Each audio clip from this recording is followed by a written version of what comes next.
Fine.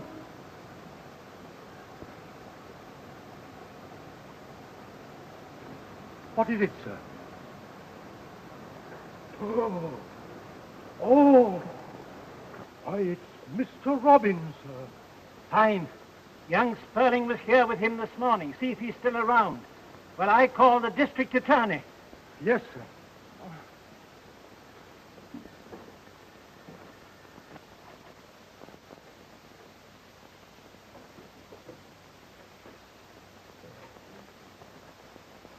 Good morning, Professor. How are you this beautiful morning? A terrible thing has happened. A young man, a friend of my niece's, has been murdered at my house. Try to calm yourself, Professor. I'll get Philo Vance on this at once. In the meantime, give me all the details you can over the phone. Well, in the first place, I thought I heard a... It's Mr. Markham, sir. He seemed rather urgent. Will you speak to him? Certainly.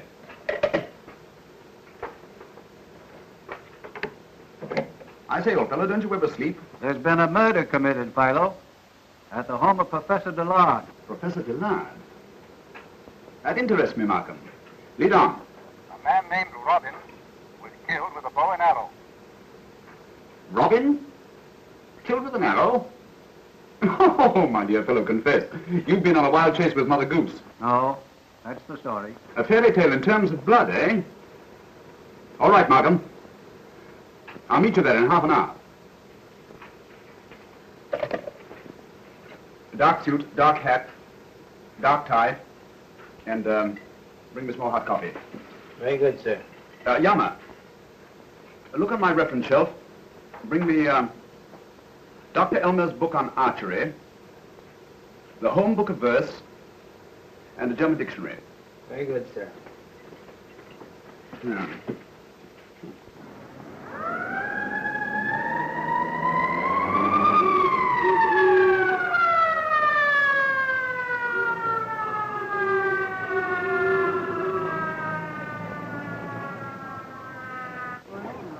What do you know about this, officer? The body's in the yard, sir. Sergeant Heath has been charged. Says he has the case practically solved, sir. Come on, Dan.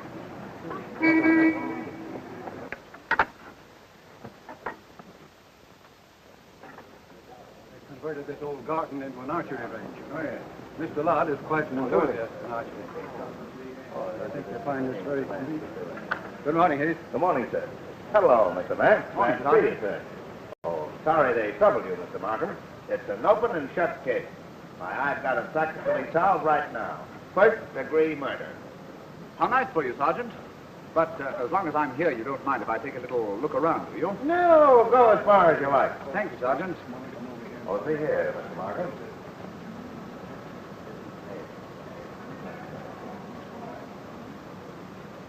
Sergeant, Yes, Mr. Vance. how about the bow that fired this arrow?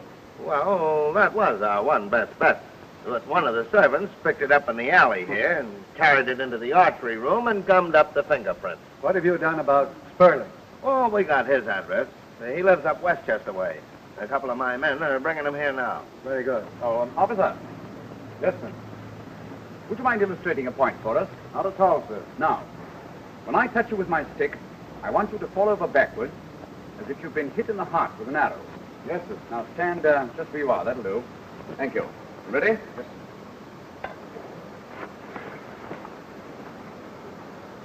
Sergeant,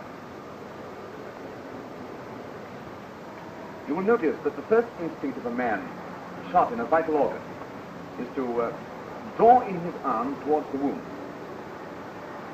His legs are doubled up. You will also notice that his hat has fallen at his head. Now, Sergeant, in Robin's case, the arms and legs are straightened out, and his hat not only lies at his feet, but is a good foot and a half away from him. All right, officer, that will be all. Thank you. Now, we're wasting our time, Mr. Markham. What's the good of all these theories?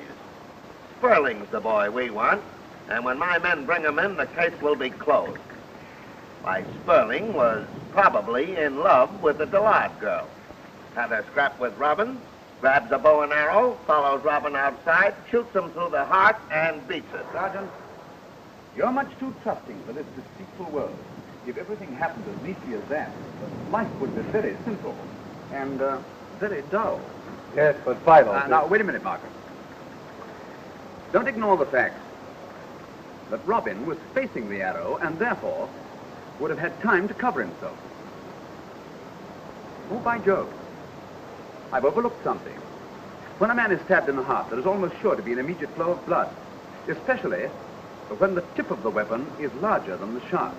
Yes, that's so. It's quite possible, Sergeant, you'll find some blood spots on the floor of the archery room. Look and see, will you? See here, Vance. What's in your mind? Oh, numberless things. But they all boil down to the notion that Robin wasn't killed with a bow and arrow at all.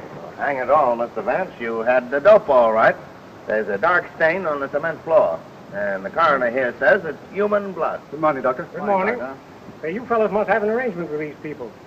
Every time I have a day off, they go and get themselves murdered. And a nice, fancy murder you picked out for me this time. If I were you, Doctor, I should examine the base of the skull for a bad fracture. Why, your suspicions were right, Vance. The skull is fractured, and badly, too. Looks like he'd had a crushing blow. The professor and his niece are ready for you in the archery room, sir. All right, Sergeant, you're in charge. Yes, sir. Oh, Sergeant. Yeah. Just because this case looks so simple, I trust you haven't neglected to take your usual excellent photographs. Why, certainly not, sir. They're being developed right now. Thank you, Sergeant.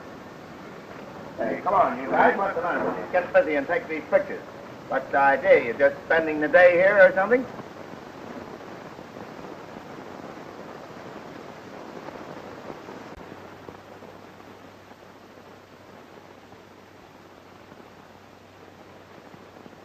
The room is the... Oh, good morning, Professor. Oh, Martin. I regret that the tragedy should be the reason for this meeting. Yes. You remember my niece, don't you? Yes, indeed. I want you both to meet Mr. Philo Vance. How do you do, sir? If you tell him just what you know of the tragedy, he'll be a great help to us. Oh, won't you sit down, gentlemen, please? You sit down, my dear, will you? Well, I told Markham practically everything that I knew over the telephone. Robin and Spurling called to see Belle, but she was out playing tennis. I heard them talking up in the drawing room for a few minutes, and then they came on down here. I worked in my study for about an hour, and I thought I heard a noise. It sounded like a scream, but I couldn't be sure because the maid was using the vacuum in the hall. Then I stepped out onto the balcony and saw the body of poor Robin. The rest you know. About that scream, Professor, could you be at all sure from what direction it came? I know. I couldn't be sure that it was a scream that I heard. It might have been an automobile siren. We hear so many traffic noises from the drive. Where were the other members of your household at the time of the murder? The cook had gone to market. Belle was out playing tennis. Mr. Anderson, my adopted son, had left for the university. We phoned to him, but he wasn't there. So we left him a message. Oh, I do hope they've been able to find him by now. Oh, I see. I say, there's an arrow missing here. That's strange. It's been taken in great haste, too. This holder has been badly bent. Poor Cock Robin. Cock Robin? Oh, we all called him that. We did it to tease him. Mr. Lard, did you happen to know by any chance that Spurling in German means sparrow? Oh, yes. Yes, I know. Do you speak German? No. And how did you know that Sperling means sparrow? Well, the other day, Robin stepped out onto the archery range just as Mr. Sperling aimed at a target. Mr. Arneson was watching and called to Robin, "Be careful. You're a cock robin and that archer is a sparrow." Mr. Arneson seems very well acquainted with his nursery rhymes. Just a minute. Where do you think you're going? I'm Eric Arneson. I live here. I was telephoned for. Of course, if you don't want me to come in, that's all right with me. I'm sorry, I didn't know who you were. Why is this house littered with policemen, who at best are hardly ornamental? There's been a murder, sir. A young man. They've been expecting you, so you'll get the details inside. A murder? Come on, Johnny, come on.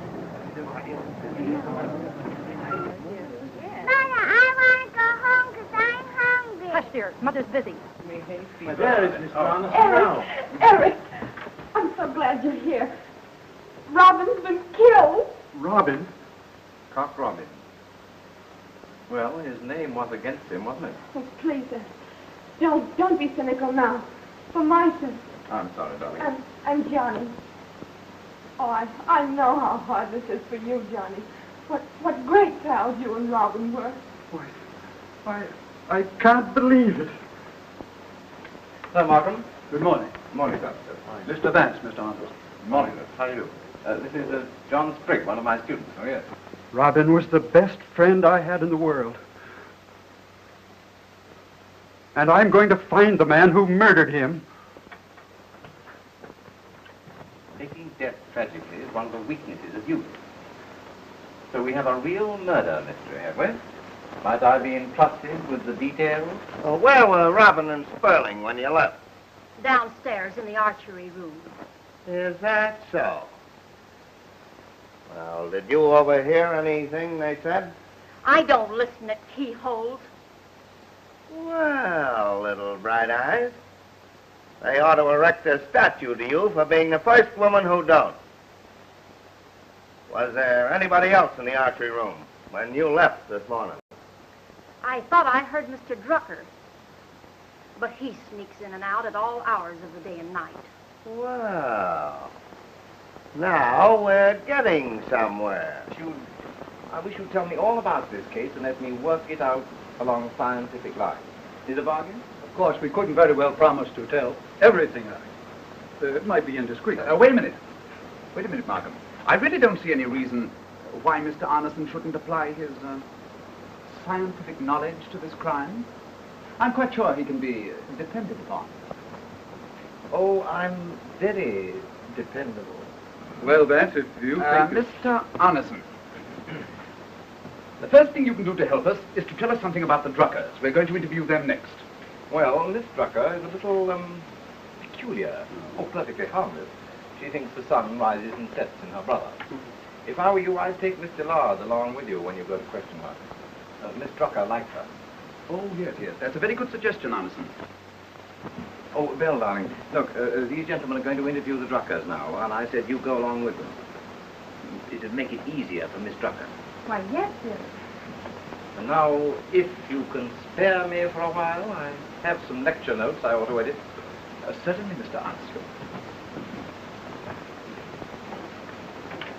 Oh, Miss Dillard.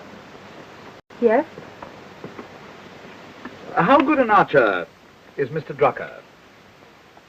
Why, he knows nothing about archery. Oh.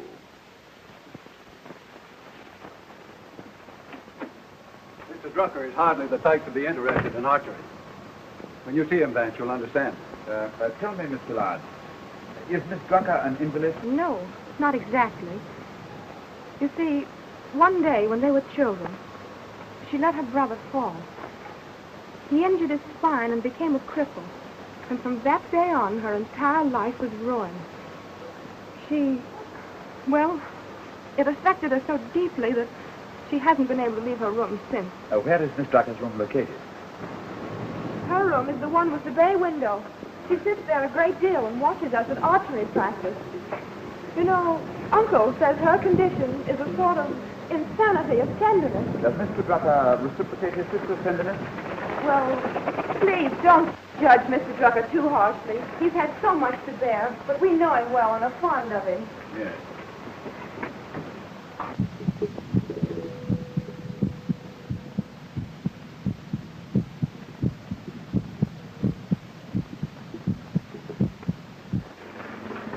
Good morning, Doctor. Good morning, Mr. Nye.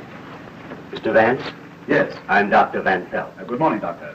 This is District Attorney Markham. How do you do? Good morning, Doctor. I have attached a remote stethoscope to my patient to safeguard her, and at the same time not interfere with your questioning. Any undue strain on her heart will prove fatal. So, if she excites herself, I'll have to stop you. We'll be as brief as possible, Doctor. Thank you. I'm sorry to intrude, Miss Drucker, but I'd like to get a view of the archery range from your window. I wanted to come right over, dear. I knew how upset you'd be. Yes, child.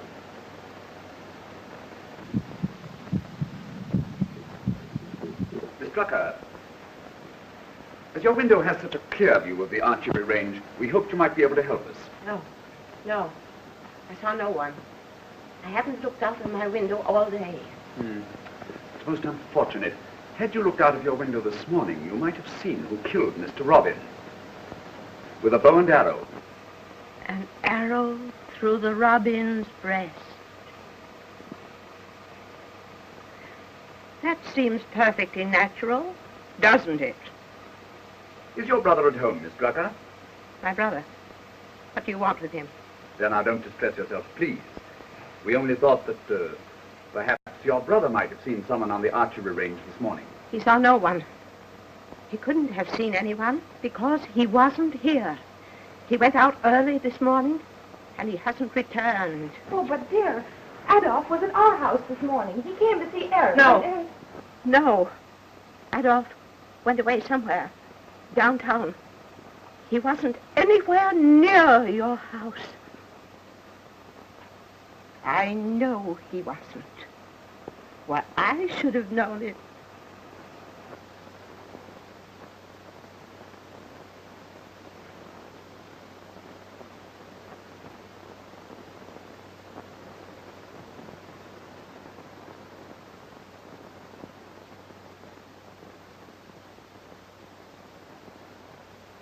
Mr. Drucker, we were just speaking about you. Merely as a matter of form, would you mind telling us where you were between 10 and 11 this morning? The hour of this morning's tragedy.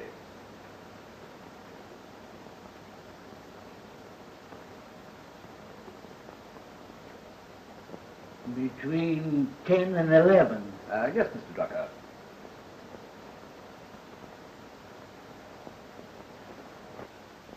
What did you see? What do you mean? I mean, it was about that time when I heard a scream in this room. You didn't. No. I didn't scream. I'm sorry, gentlemen, but I'll have to ask you to conclude this interview now. All right, certainly, Doctor. If you don't mind, I'll stay with Miss Drucker. Mr. Lard. Goodbye, Miss Drucker. Thank you. I wonder if you'd mind coming with us, Mr. Drucker.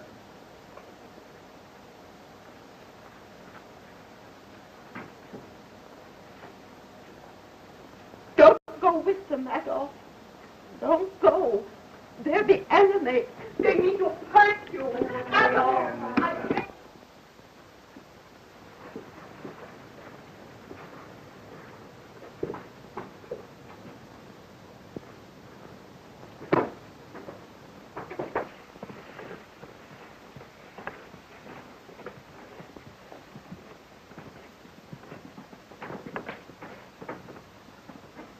Oh, Mr. Drucker, just what did you do when you visited the Dillard home this morning?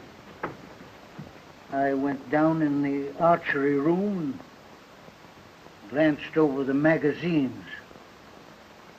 There was a chess problem in one of them, and I sat down and worked it out. Are you interested in chess, Mr. Drucker? Tremendously. But this This particular problem was easy to solve. It took me less than half an hour. Oh. Then you must have been in the archery room when Mr. Robin and Mr. Sperling came there this morning.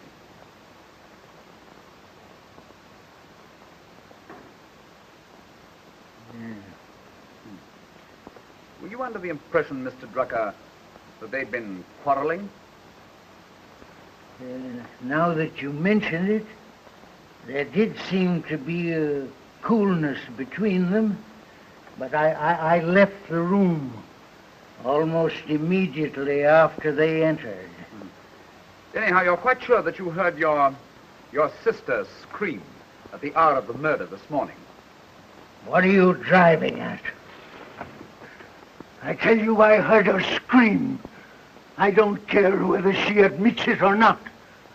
I was in my room at the time of the murder, and you can't prove anything different.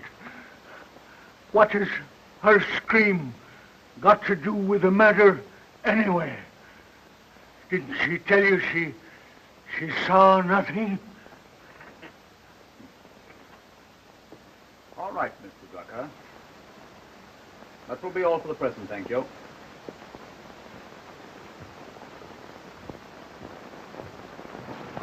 Oh, back already?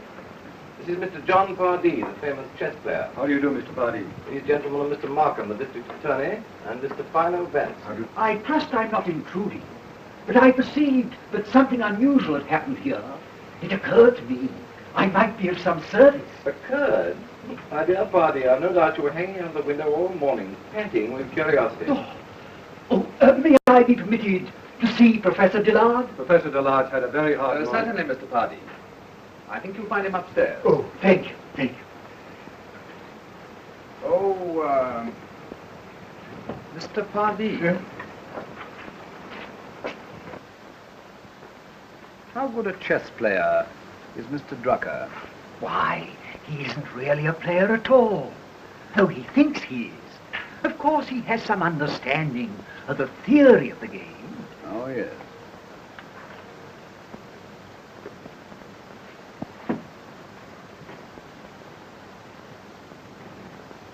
If I can be of any assistance, I shall be very glad to see the murderer brought to justice.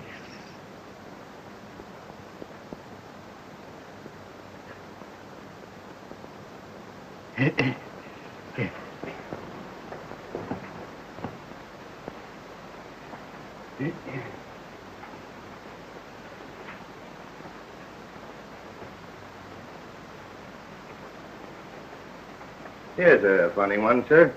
The officer outside thought he'd take a peek in the mailbox and found this.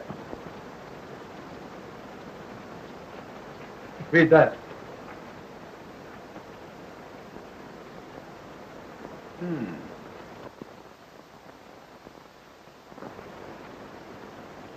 Is there by any chance a typewriter in this house? No, never has been one to my knowledge.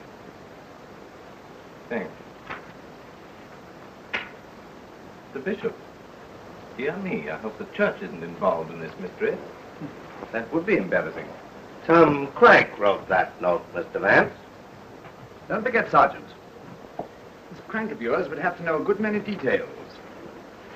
He would have to know that Robin's middle name was Cochrane, that he was presumably killed by a bow and arrow, and that Sperling was with him around the time of the murder.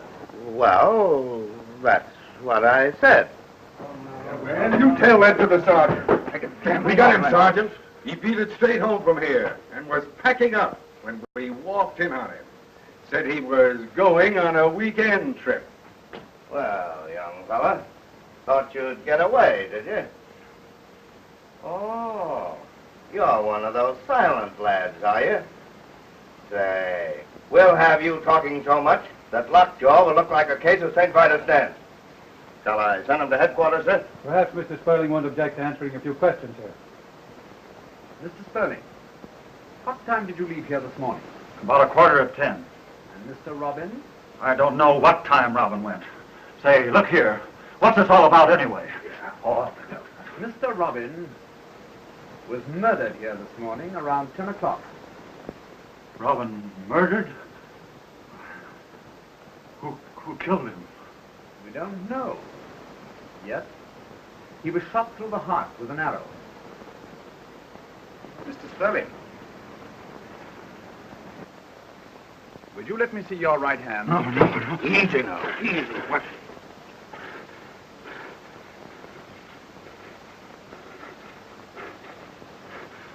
All right. I took that hunting arrow down. Robin and I had an argument about it. And I cut my finger doing it, too. But that doesn't say that I killed him. Oh, no, of course not. Hey, Mr. Sperling, if you left here at 10:15, what were you doing between then and 11 o'clock when you took the train to Westchester? I was sitting in the park. Oh, twittering to the little birdies, I suppose. What were you doing there? Feeding nuts to the squirrels. Nuts? Here, Mr. Markham, you gonna let this bird make monkeys of us? Let me send him to headquarters. Standing men. And Adams, check his alibi. Yes, sir. Oh. You know, Mr. Vance, I got nothing against theories, except that you can't hang 'em. Mr. Arneson, do either Mr. Pardee or Mr. Drucker own a typewriter? Yes, they both do. Would it be any trouble to you to secure me samples of type from both those typewriters? No trouble at all. Now, see here, Mr. Vance, what's the good of all this hooey when I got the murderer right outside? Nevertheless, Mr. Arneson, I should like those samples of type, if you don't mind, Sergeant. Eric! Yes, sir. How can you sit there calmly and discuss books and theories and formulas when right outside this house that poor boy was murdered? Doesn't it mean anything to you? My dear, don't you see that I'm doing it for your sake? You must put Robin out of your head. Cruel and unnecessary as his death seems. Life is cruel, but what can we crawling microbes do about it? Not that you aren't a very charming microbe, I know, I'm just terribly nervous, that's all. If only I could do something to distract my mind. I wish I could take you out somewhere tonight, but unfortunately I promised Markham and Vance that I'd meet them at the Stuyvesant Club. Oh, but why must they drag you into this? Why can't you keep out of it, Eric, please? It frightens me. My dear child, Eric is quite right. After all, what have we to fear? Well, what is it?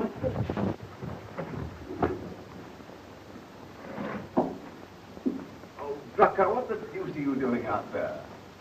I am looking for the blunt instrument that was used to bash in Robin's head. If I can only find that, I've got a theory that'll surprise all these experts. The scientific mind, Arneson, that's what counts. Aha, competition. Another scientific mind on the trail. Aren't you too nervous to sit here any longer, dear? May I be excused, please? Certainly, my dear. Good night, darling. Oh, you startled me. You always slip into a room so quietly, no one ever hears you. Oh, my dear, you mustn't be rude to Mr. Pardee. Oh, I'm sorry. Pardon me. I'm a little earlier than usual. Good night. Good night, dear. Oh, Arneson, I've had that quotation typed you asked me for. I hope it's the right one. Thank you, that's quite right. Good night. Good night, my boy. Won't you sit down, Pardee? Oh, thank you. Have some coffee? Thanks. Help yourself. I wonder why Arneson asked me for that quotation. He hardly looked at it. I really don't know. No, Markham, I can't quite agree. Well. Oh, good evening, Eric. Hello, Arneson. So the great brains are hard at work, eh? I felt the vibration as I entered the room. Won't you sit down? Thanks, I will. Have a cigarette. Thank you. The juvenile Sherlock Holmes, not to be outdone, has been collecting typewriter specimens. Good. Thank you. Now, let's see.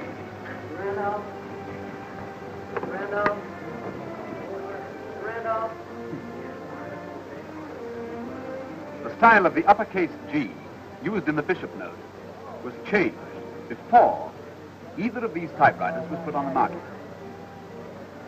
And the E, the most frequently used letter of the alphabet, is out of vertical alignment. Evening, Chief. Oh, evening, gentlemen. Good evening. Pardon me, gentlemen. Will you have some coffee? No, thank you. Or some nuts? No.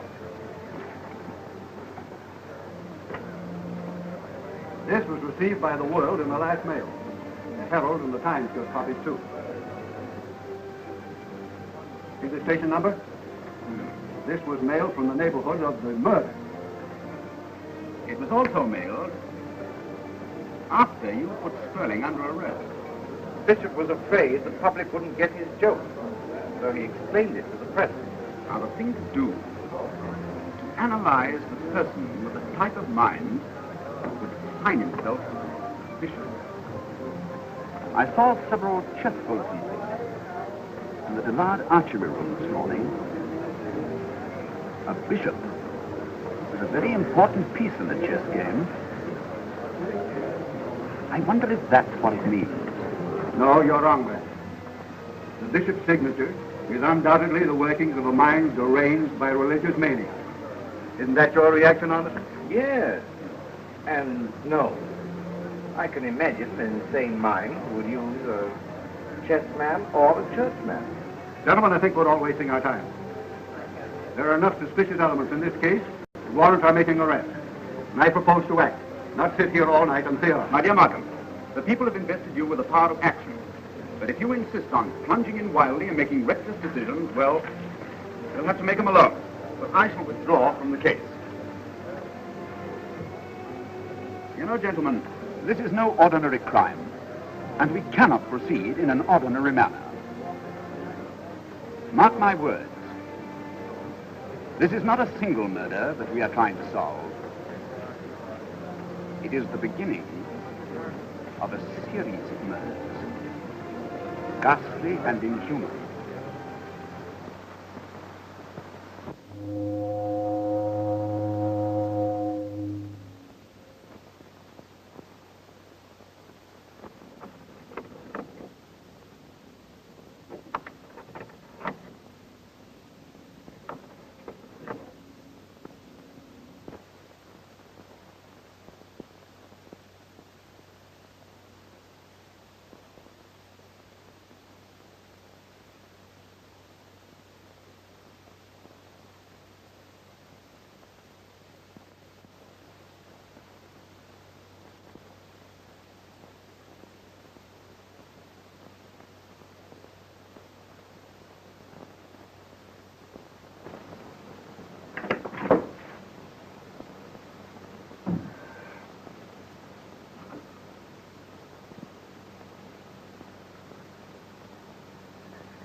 Oh, hello, darling. Oh, Miss Bell, would you read a story to me out of my big book today?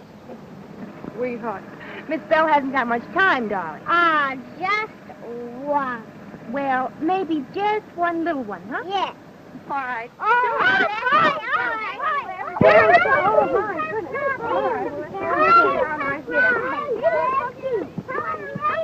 Oh, who said I was going to read to you, huh? Who said so?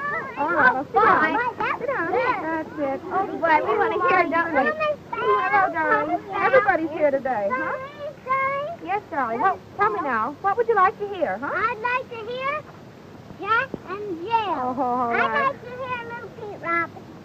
I'd like to hear Cinderella. Well, now, here's one. Here we go. All All right, now, listen. I don't like Listen, everybody must keep quiet. Jack and Jill went up the hill to fetch a pail of water. Jack fell down and broke his crown, and Jill came tumbling after.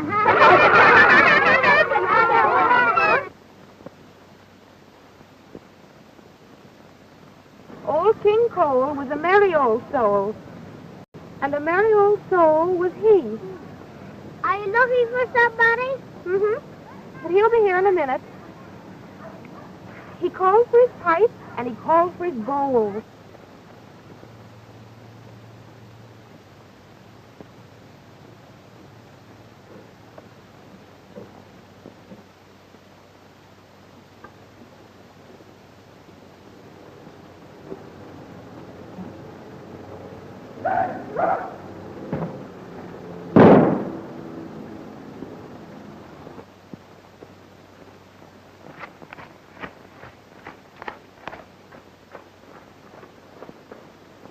Little Miss Muffet sat on a trumpet, eating her curds and whey. When along came a spider and sat down beside her and frightened Miss Muffet away.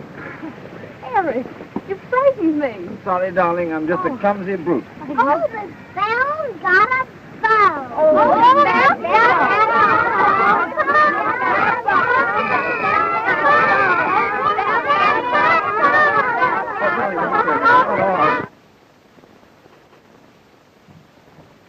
Morning, Anderson. Why, home. And Dr. Watson. What's this I hear about Johnny Sprigg being shot? Well, there's nothing much to tell except that Johnny Sprigg was shot this morning with a little gun through the top of his head. More storybook nonsense. What a pity his parents called him Johnny. It sealed his doom. Brilliant student, almost a genius. An extraordinary thing happened last night, Anderson. The murderer visited the Drucker household around midnight and left a black bishop from a chess game at Miss Drucker's door. A chess bishop? Well, that clears the church anyway. Just as a customary routine. Yes. Would you mind telling us where you went last night, after you left us at the Stuyvesant Club? That's easy. I dropped in at the theater to see an Ibsen play, an old favorite of mine. When I got back, the professor was still up writing. Pardee and Drucker had been visiting him. Pardee had shown him one of his chess problems, and he and Drucker had quarreled about almost every position on the board. Pardee had gone on to his chess club. And at what time did you arrive home from your theater? A little after midnight. Too late to have distributed chessmen to the neighbors. I'm sorry to disappoint you. You're not necessarily under suspicion, Anderson, No. but you can help us by answering some questions. Glad to. Are there any revolvers in this house? No. No revolvers, no sliding panels, and no secret stairways. And you say that Mr. Pardee went straight from here to his chess club? Yes. And I assure you that Mr. Pardee is the last man in the world to suspect as a murderer. Oh, yes. Yes, I'm sure of it. But we mustn't hurt his feelings by neglecting him. No. So I think we'll pay Mr. Pardee a little visit. Yes. I should think that a chess expert would be of great help to you in solving the crime. Mr. Vance, oh, I'm so glad you're here. Some dreadful thing seems to be happening to everyone that comes to this house. I'm afraid. I'm afraid for all of us. Something keeps saying to me, which of you will be next? My dear Mr. Lard, our problem is to match normal thinking against the abnormal scheming of a criminal mind. Please believe me when I tell you that we're doing everything in our power to help you. Come along, Malcolm. Eric, oh, if only you could take me away someplace. I only feel safe when I'm with you.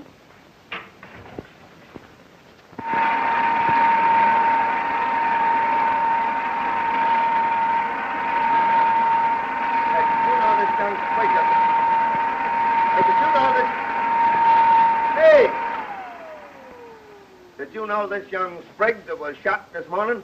Yes, and if you ask me, they shot the wrong man. Hey, what kind of a... Turn it off. What kind of a guy was this Drucker with the crooked back? If the only thing crooked about you was your back, you'd be lucky. Hey, did you see any... Hey, Did you see anybody go out the front door this morning? It ain't what goes out of this house that counts, it's the trash that comes in. Now, look here, it's about... Turn that thing off. It's about time you had some respect for the hand of the law. The hand of the law? The only thing I ever see around here is a lot of flat feet. Oh, is that so?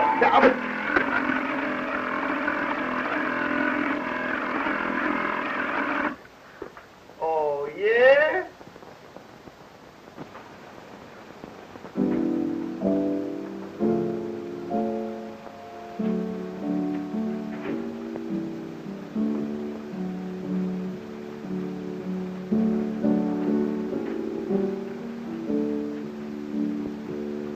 I wish you'd come down to earth and admit that we have a good circumstantial case against Drucker.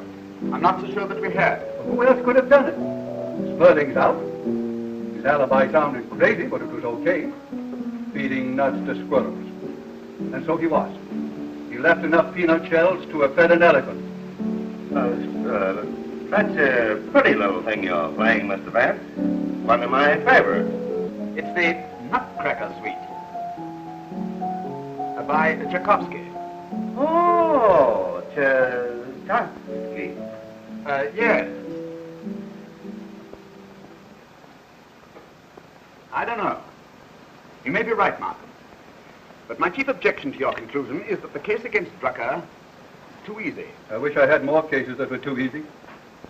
Remember, our criminal is super sane. His acts are not senseless. They are hideously perfect and precise. Consequently, that same mind would never permit the case against him to appear as easy as our case appears against Drucker. How are you going to reconcile Mother Goose rhymes with a super sane mind? The grim humor of an intellect which says cynically, behold, this is the world you take so seriously. Life is a child's game, hardly important enough to make a joke about. You'll find that's a sound theory, Markham. Well, theory sure makes swell talking, Mr. Vance. But when it comes to action, give me facts. It ain't what you imagine that counts then. It's what you see. Right. Right as usual, Sergeant. But it all depends on what you see. For instance, I can see that tonight you took a young lady out to dinner. That you didn't have enough money to pay the bill. That when you told her you were coming on here, the young lady became tearful, and you promised to join her later. Oh, come now, It's Vance. all quite simple, Markham, really. I know that he took a young lady out to dinner because he shaved since this afternoon. You didn't have enough money to pay the bill, Eve, and wrote a check to cover it, for there is an ink stain on your finger, and you're otherwise immaculate. I know that the young lady became tearful, and that you wiped away her tears, for there is a smudge of mascara on your handkerchief. You promised to join her later because you've been looking at your watch ever since you arrived. Theory, my dear Sergeant. All theory. Well, at least you wouldn't mind if Sergeant Heath brought Drucker here tomorrow morning. Then we can find out what he knows and act accordingly. No, not at all. Not at all. Well, I guess I'll be going before you tell me what I did last night. Have something before you go, Sergeant. It's right there. No, thanks. It's too easy. Ha, ha, ha. Nevertheless, Markham, he is the finest sergeant you have in your force. Indeed he is.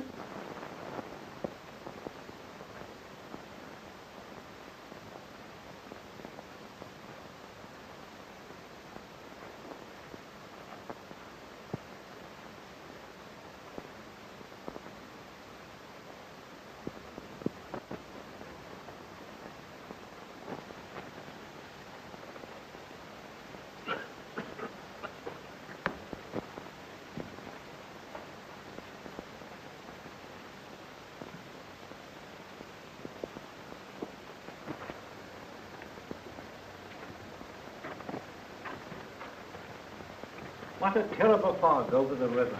I can never remember the fog being so thick before. You know as well as I do. Confidentially, Professor, don't you think that Pardee has been acting rather peculiar of late? You know as well as I do. Pardee was always strange. But he's worse than ever. I think he's responsible Are those detectives snooping around? I don't think so.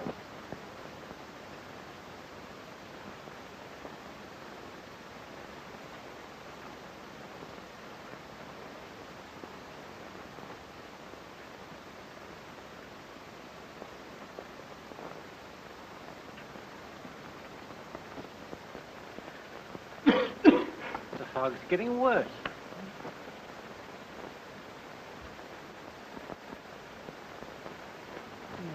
Good evening, Professor.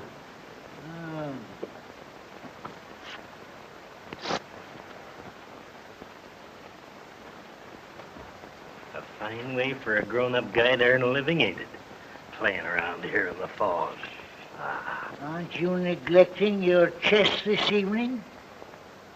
You shouldn't forget that practice makes perfect. It would hardly be of much use to practice, my dear Drucker, without you to hang over my chair and criticize my moves as you do so brilliantly. Yes, well, a little criticism won't harm you. No, gentlemen, gentlemen. Please.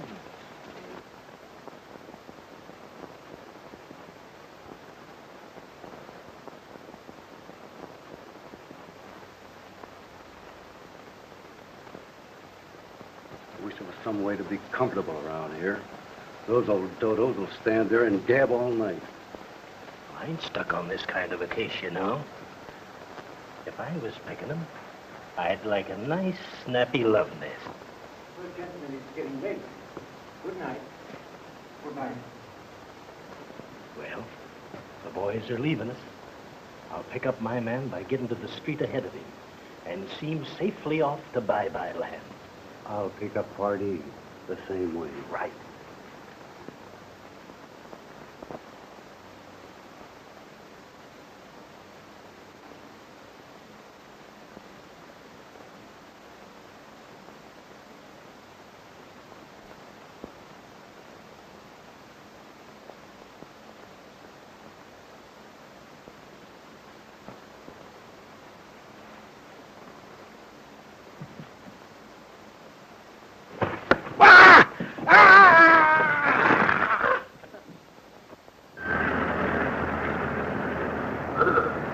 Some kids in the park found the body about 7 o'clock this morning.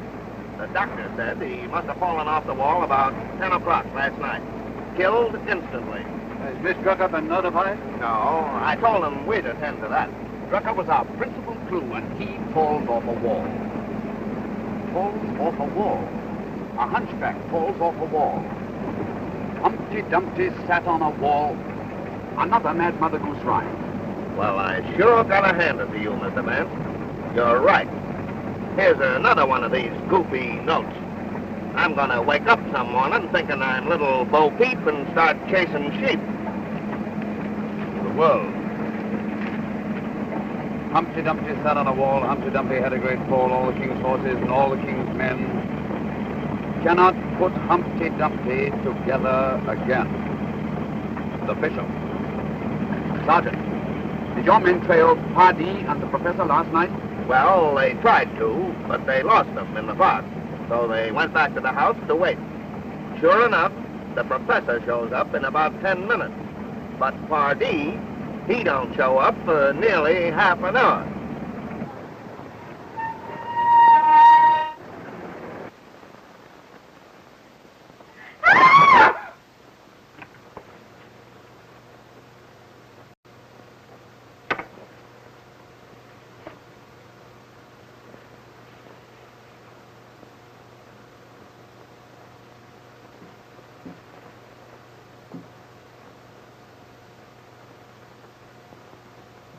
Miss Drucker is dead.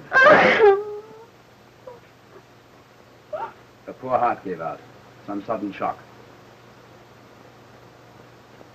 She must have known. If we knew the exact time, it might help us. I should say it was within a few minutes of her brother's death. Miss Menzel, what time did Miss Drucker usually go to bed? 10 o'clock, sir. It was the doctor's orders. May heaven forgive me. I sent off last night my soon.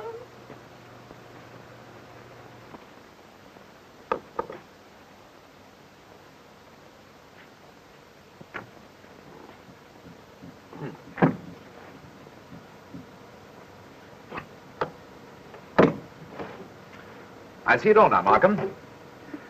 Miss Drucker went to take her medicine before retiring, found her water carafe empty, came in here to get some, was surprised by her brother's murderer, who then forced open this desk to obtain something of Drucker's that he knew to be of value.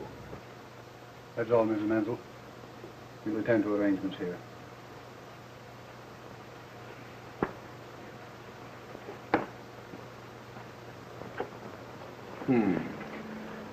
I've asked Sergeant Heath to bring Mr. Pardee over here. If you don't mind, Professor, I'd like to question him before you. Oh, I hope nothing that I have said will cast any reflections on Mr. Pardee. I should be terribly distressed. Not at all. Merely a formality.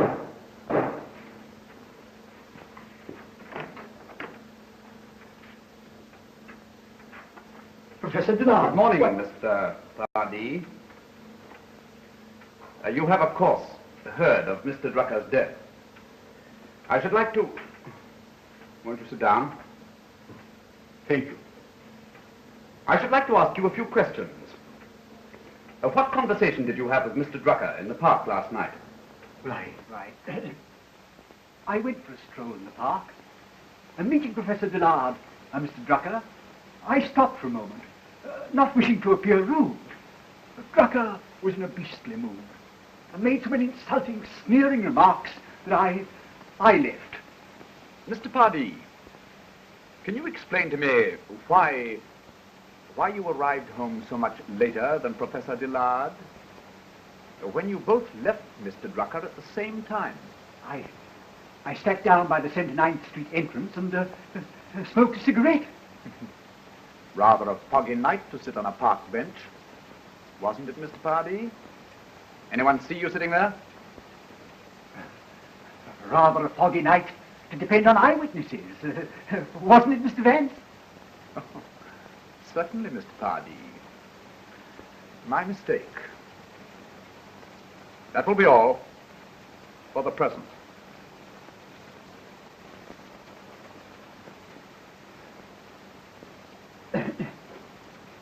Dear me, dear me. This has been a wretched business for you, but I think it'll soon be over. I just heard the sad news. Frightful business, isn't it? The Drucker is wiped out, and more storybook nonsense to boot. Oh, Eric, please. May I be excused? Certainly, sir. Certainly. Sergeant, he tells me that one of his men saw you walking toward the park last night around 10 o'clock. That you didn't return for an hour. Just as a matter of form. To please the sergeant here. What were you doing in that time? I mailed a letter at the other end of the park. Yeah? Well, where was the letter addressed? So we can be sure that it gets there safely. China. China? Ha! A classmate of mine is an instructor in the University of Peking. Anderson? Yes. What was the scientific formula that Drucker was working on? Oh, a tremendously important thing. It would have made him famous and rich. He kept a notebook, I suppose? Yes, a very complete one, and never let it out of his sight. The whole theory was in that little book. That must have been what was taken from the top drawer of the desk in Drucker's bedroom at 10 o'clock last night.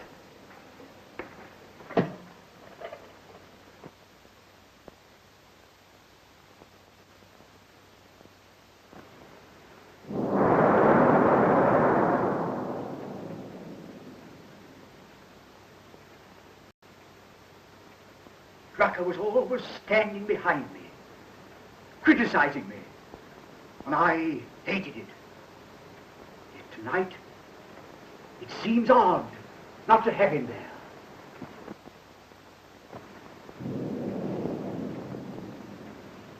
I've looked round half a dozen times, expecting to see him there, to feel him leaning over my shoulder. Perhaps the fact that you disliked him so in life makes you regret his death the more. No one knows the intricacies of the human heart. Why don't you go to bed early and try to relax? Yes. Yes, I believe I will.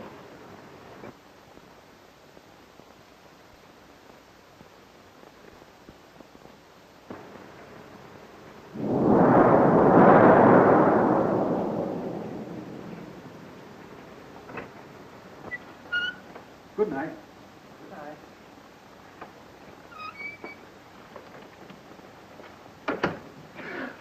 Oh, you. It's raining outside, sir. Will you permit me to escort you across the street? Oh, thank you. It's very good of you.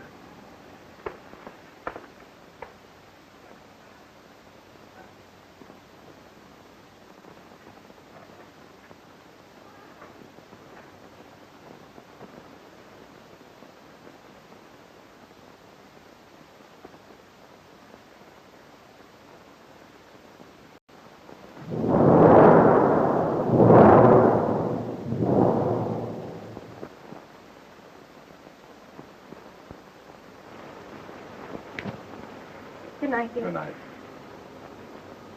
Eric, are you sure the house is safely locked up? Why, of course, dear, it's all locked up. Nobody can get in. You can rest easy. Eric, who has the key to the attic door? Well, I don't know, darling. No one's used it for years. Fine, I suppose. Why? Well, I heard a strange tapping noise there last night. Nonsense, dear. It couldn't be anything but pigeons. Now, will you go to bed like a good little girl and stop imagining things? You're not nervous with me so near.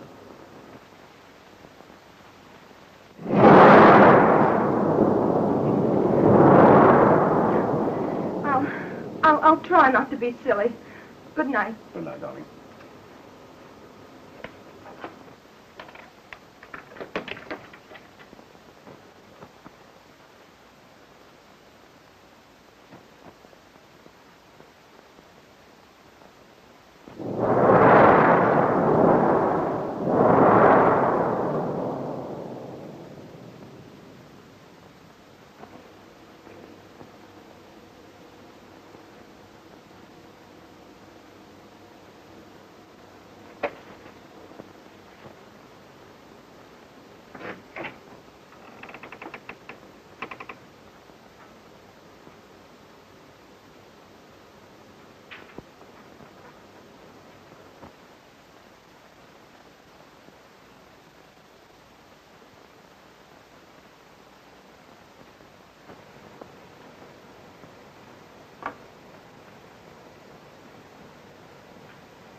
Robin. Sprague. Drucker.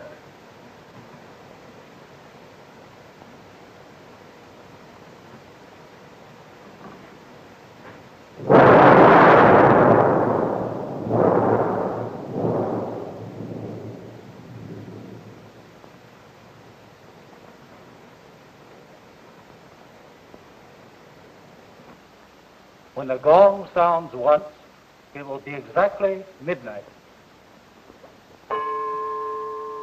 You are now back in the main studio, and the orchestra will resume its program.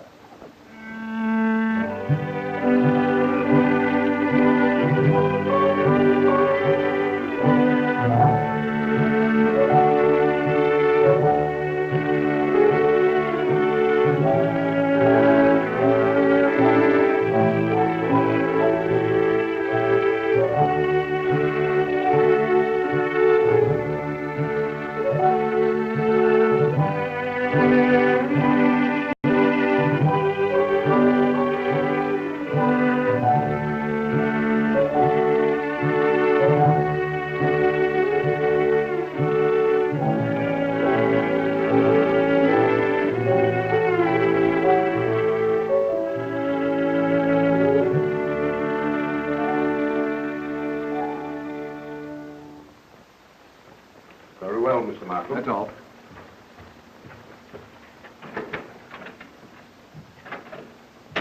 I'll be hanged if I know what to make of this note. This is the house that Jack built. The bishop. Well, we'll go ahead serving our warrant for Pardee's arrest and worry about this note later. Is the car waiting? Yes, sir. There's your warrant.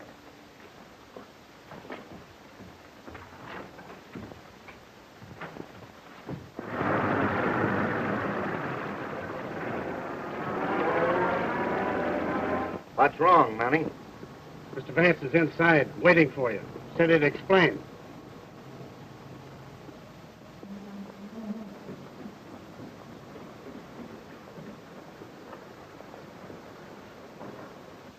Complete relaxation is essential at a time like this. Lie flat on your back with every muscle at rest. I always thought that guy Vance was cuckoo. 3 deep. Exhale. Good morning. This radio's been running all night.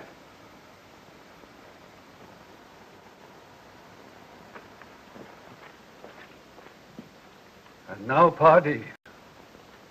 How did you know about this, Vance? A reporter from the Times came to see me this morning and brought me the latest bishop note. It occurred to me at once that John Pardee was Jack and that he'd been murdered. So I sent the note along to you, knowing that you'd figured it out as I had and come along here. Perfectly simple reasoning. Well, that's what we thought right away, didn't we, Mr. Markham? Well, hardly. What do you make of it, Vance? Why, it's as plain as the nose on your face, Mr. Markham. Why, this guy Pardee wasn't murdered at all. He was the bishop. Why, I suspected him right along. And yesterday I put Flaherty to watching him. And when Pardee found out I had him, he knew the game was up and committed suicide. Why, it's very simple. Well, I guess we can call the bishop murder case closed. Now, Sergeant, what about the house that Jack built? Huh?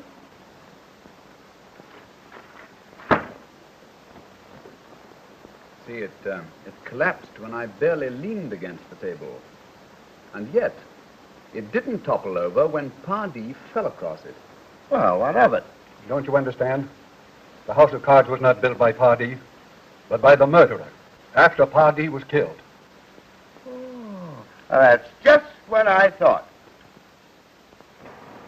You say that this chess table is set up just as he left it last night? Precisely. He was the last man to touch it. Curious. These chessmen are set up just as they were the night he resigned the contest at the club. The Black Bishop is one move away from a checkmate.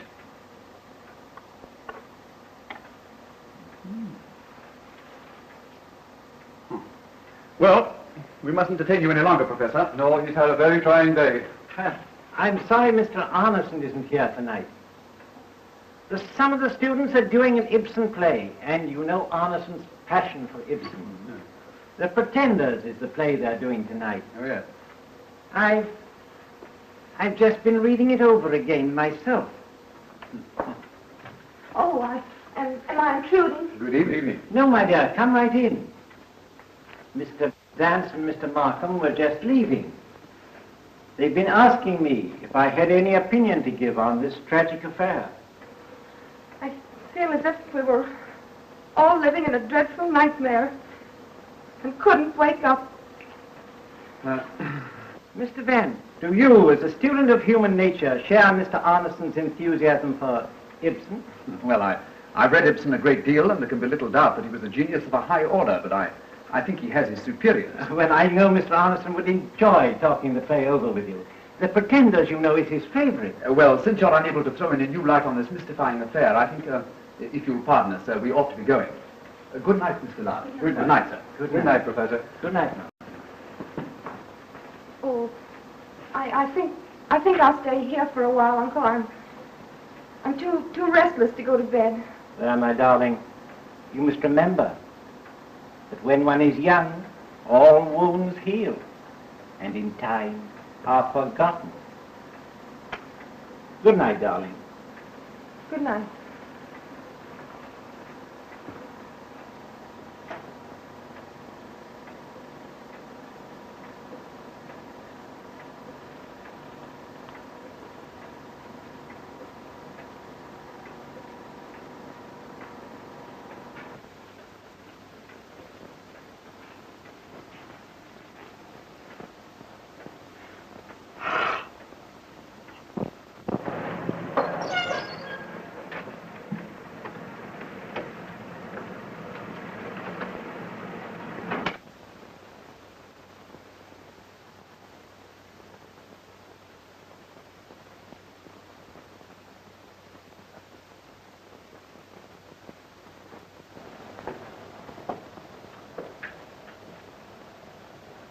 I see it, Markham, the professor was trying to convey some suggestion to us without actually putting it into words. And we were supposed to guess. Huh. Yes. Yes. That's why he wanted to see us while Anderson was away at the Ibsen play. Oh, what a fool I've been.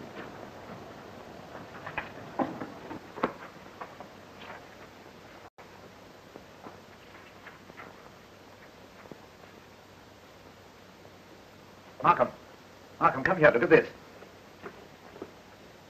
Anderson. Bishop. That's what the bishop meant. It had nothing to do with chess.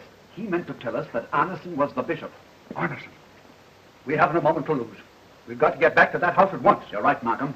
Now that we've been told who the murderer is, it makes us partners in crime if we permit innocent people to spend even another hour under the same roof with him. You'd better telephone to Heath. Right.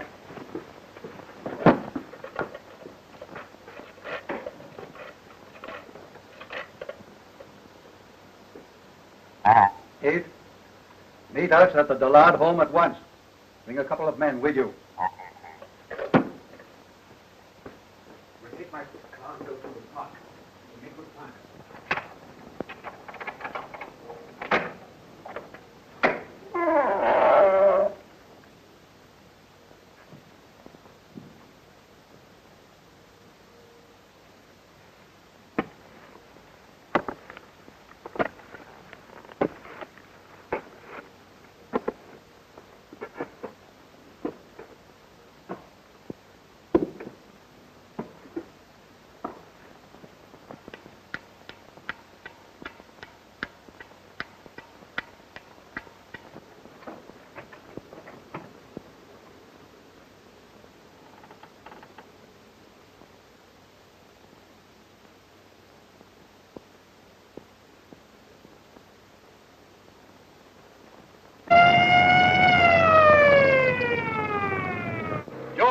Yes, sir. Go through the 69th Street entrance. It's quicker. Yes, sir.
All right, somebody's coming.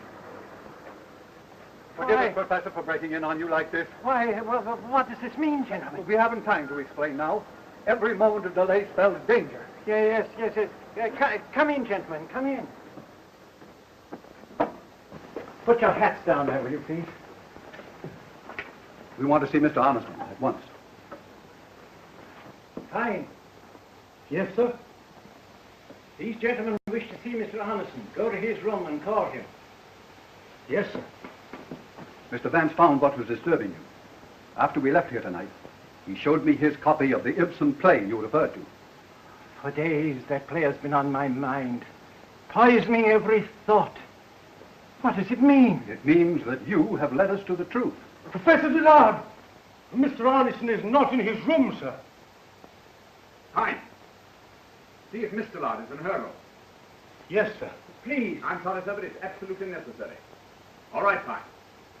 Yes, sir. Oh, can't we keep the poor child out of this terrible affair? Her heart is heavy enough already. I don't see why we should disturb Mr. Dillard, Vance. After all, it's Arneson we're after. Look here, Markham. It's too late to consider anyone's feelings now. With the information that we have on hand, we must not leave a stone unturned. Sir! Sir! Mr. Dillard's room has not been slept in. What? Then, Professor, much as I regret taking drastic steps, it will be necessary for us to search this house. Come on, Heath. Oh, by all means, anything. Anything, I will come with you. Yes, if you will, please. Oh, we get to this door. Arneson's room at the end of the corridor there. I'm very sorry, I don't know what to do. All right, fellas, you sit right with me. Go right ahead, Mr. Vance. You lead the way. Me and my men are right behind you. Now, which is Mr. Dillard's room? This one here. Heath, take one of your men and look around in there. Come along with me, Sweeney. And, Mr. Arneson's? That one there. Come along, Markham. Careful, Collins. Watch your step.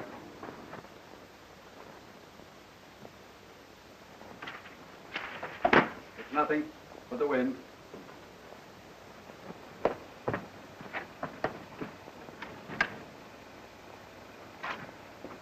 He obviously isn't here. All right, let's get through the rest of the house. I could have sworn that he didn't leave the house this evening. Can I do anything for you, sir? There's nothing in those two rooms, sir. Now, where does that door lead to? To the attic, but it's never used. Well, who has the key? Pine. Pine, bring the key to the attic. I lost it, sir. Lost it? Very well, we'll break it open. Philo, are you mad? You can't do that without a warrant. I'm going to search that attic if I have to spend the rest of my life in jail. It's all right, Markham. Mr. Vance must do whatever he thinks necessary. All right, Heath. Collins, Sweeney, break it down. Boys, get to it.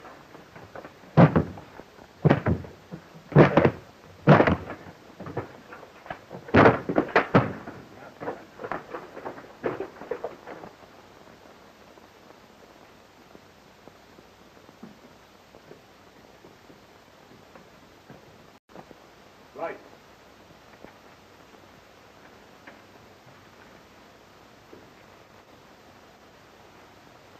All right, hold it.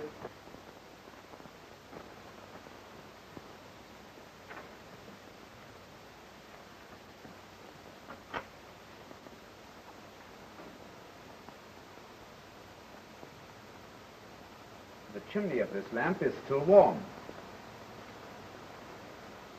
You were certainly justified in breaking in here. I agree with you, Markham. Oh, this is incredible.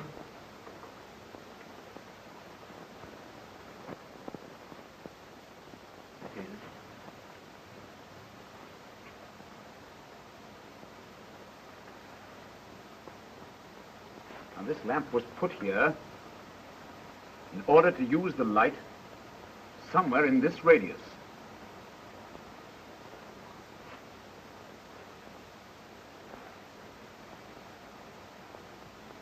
Now, let me see.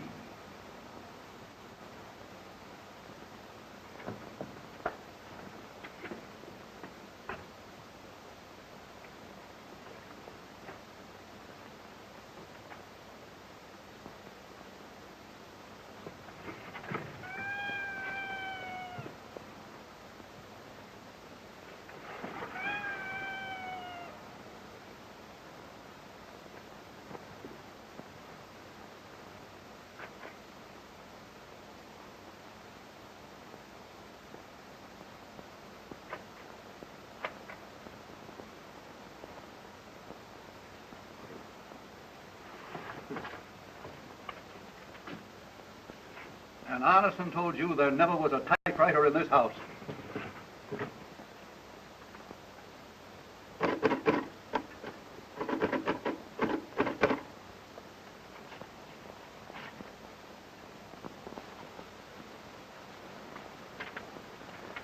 The same type as that used in the bishop's murder notes. I wouldn't have believed it. I hadn't seen it with my own eyes.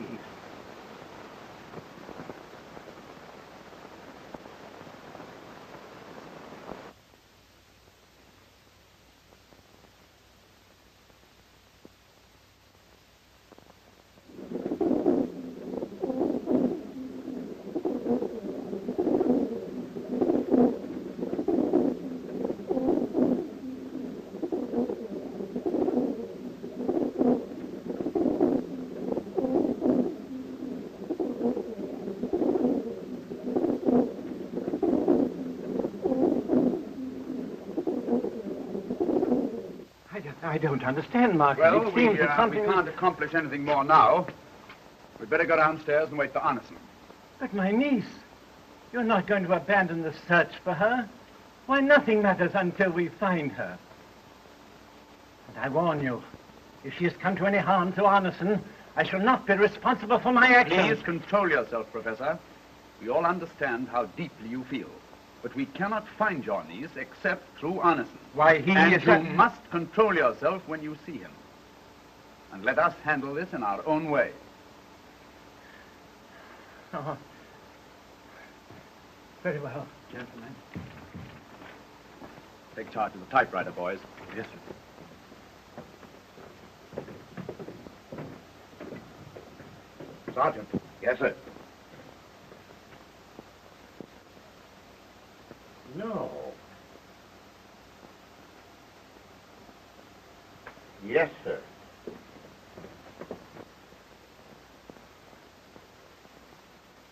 It's certainly a harrowing experience. I hope for all our sakes that Arneson will come back soon. Has it occurred to you that he may not come back?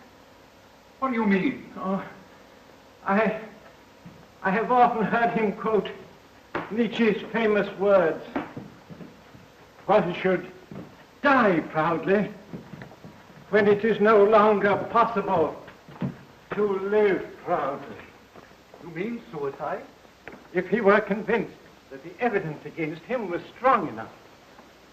Is Mr. Arneson in the habit of leaving the house at this hour of the night? Only during the last 2 weeks. Since then, he's been apt to disappear at odd hours. And reappear at even other hours. Careful, sir, careful.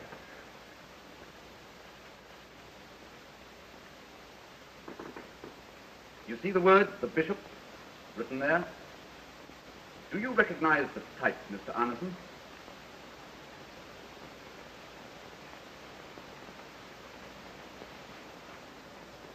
I thought so. We found the typewriter on which this was written hidden in the attic of this house. Well, I don't see that you have a cast-iron case against anyone at that. After all, a typewriter isn't a thing that only fits one person. You've got to do better than that, Mr. Vance. I assure you, Mr. Arneson, that we know who is guilty. Really, you almost terrify me. By any chance I should happen to be the murderer, I should be almost inclined to admit defeat. But since you know who the bishop is, why all this palaver? Oh, Mr. Vance. You were right. The girl was in the cupola. Not hurt, but unconscious from shot.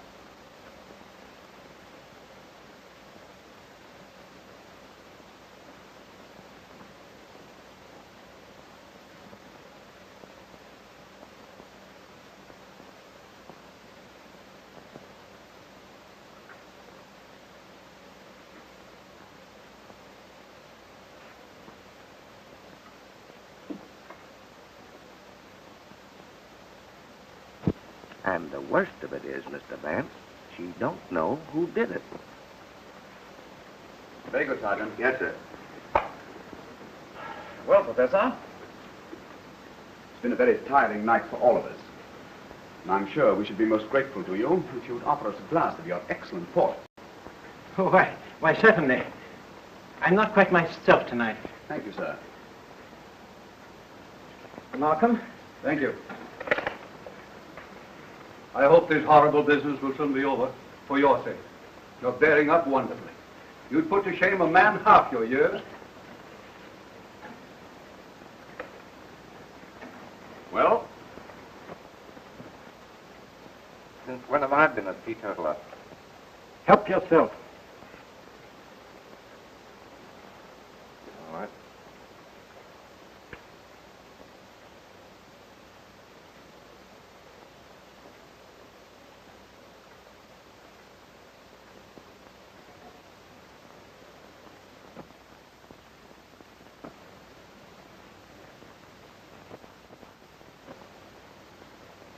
While you were talking to Mr. Markham just now, I changed the wine glasses.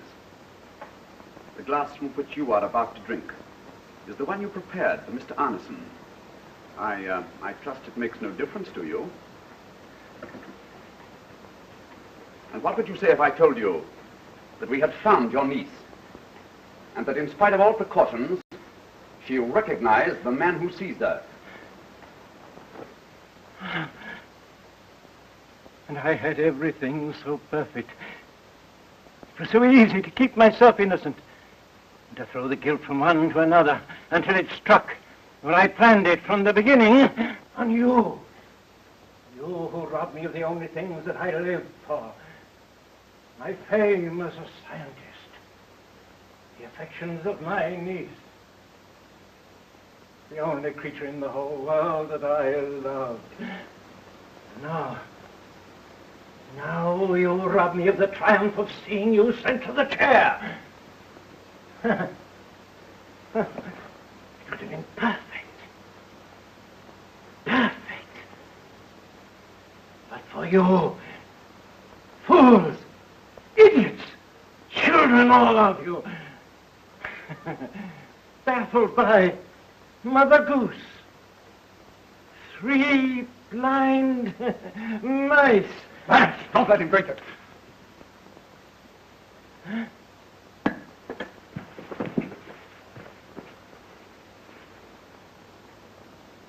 He's dead. Do you realize what you've done, Vance? This is murder. Here is the glass that he prepared for Mr. Arneson. It was the poison that fermented in his own diseased brain that killed him. Fear. Vance, I've been suffering tortures. For heaven's sake, what's happened to Belle? No, that's all right, Arneson. She'll be here in a minute. She surprised the professor in the attic tonight, and he locked her up safely until he could get you out of the way. She was in no real danger. She was the one person in the world that he never would have harmed. But he certainly prepared us for your suicide. You see, he could then have explained things in his own way and been the only one left for her to cling to. Oh, yes, one other point. She didn't recognize him. Why? That was a little dramatic license on my part. Arneson, I owe you an apology for the way in which I treated you. Oh, no apology necessary, old son. I knew you didn't have your eye on me. You gave me a terrible shock, but of course I knew that I had to play up. I didn't know just what you were after, but I tried to follow your cues as well as possible. I hope I didn't bungle the job. Play up? What do you mean?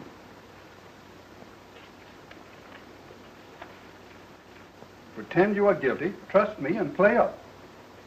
Well, no wonder you acted guilty. Tell me, Vance, how did you know that the professor intended to poison Arneson? When I followed you down the stairs just now and heard him preparing you so carefully for Arneson's suicide, I was more than ever on my guard.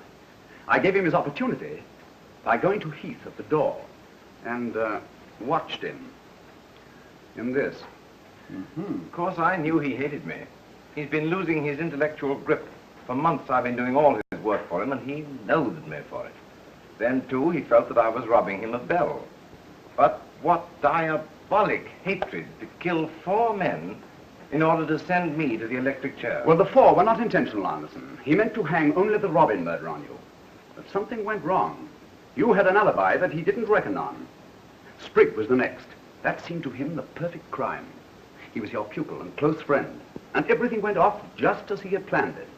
But then, he made the frightening discovery that Drucker had seen him kill Robin. Miss Drucker, too, perhaps. That knowledge destroyed what little sanity was left in his diseased brain, and he killed Pardee. He became a killer with one obsession: to see you convicted of these murders and paying the supreme penalty. Eric. Belle, my poor darling. Well, Mr. Vance, we did it again. Don't think that, Sergeant. Why not? It's poison. And I need it for evidence. Well, thank you, Sergeant, for your assistance. Well, you're a good detective too, Mr. Vance. Thank you.